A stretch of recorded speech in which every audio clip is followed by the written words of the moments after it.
бір нәрсе айтуға боламы? О, Норман, сен маған барлығын айта аласың. Вампир екеніңді айт, вампир екеніңді айт. Жарайды, бірақ тек қана қорқып кетпей мені барынша түсінуге тырыс.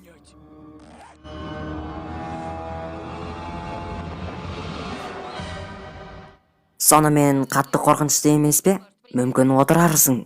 Жарайды, қазір барлығын түсіндірем. В общем, біз гномбыз, мен саған маңыздысын айтайын.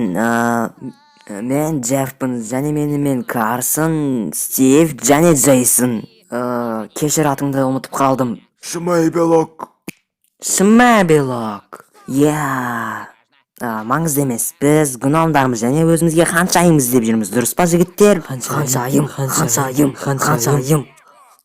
Не дейсің? Біздің гномдарымыздың ханшайымы болуға келісесің бе? Ділім байланып кетті. Өте өкінішті балдар, ренжімеңдер, сендер өте сүйкімдісіңдер, бірақ мен қызбын, ал сендер гномсыңдар, сосын не? Бұл миға қонымсыз ғой. Түсінем. Біз сені ұмытпаймыз. Өйткені сені ұрлап әкетеміз.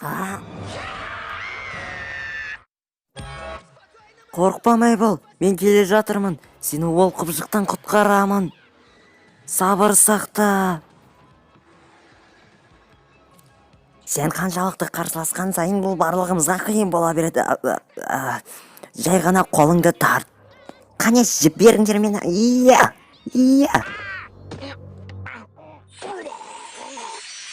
Немене бәле болып жатыр мына жақты? Диппер, Норманнандай ұсқынсыз гномдар жинағы болып шықты. Ол жайлы тіпті ойламаппын. Гномдар Гравити Фолста өмір сүреді. Әлсіз жері табылмаған. Қане тезірек қарындасыңды жіберіңдер. Сәлем. Сен дұрыс түсінген жоқсың. Сен қате ойлап тұрсың, наоборот. Ол қауіпсіз жерде, ол барлығымызға ханшайым болып сайланады да мәңгілік біздің қасымызда болады. Дұрыс емес пе? Сендер ұсқынсыз қортықсыңдар. Оны тез босатыңдар, әйтпесе мен... Сен бізді тоқтата аламыз деп ойлап тұрсың ба? Сен өте қате ойлап тұрсың. Сен гномдардың не істей алатынын білмейсің. Гномдар өте мықты. Жібер.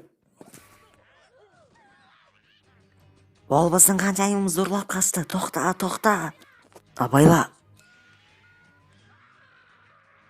Сен өзің кіммен байланысқаныңды білмей тұрсың. Гном балалар мұнда.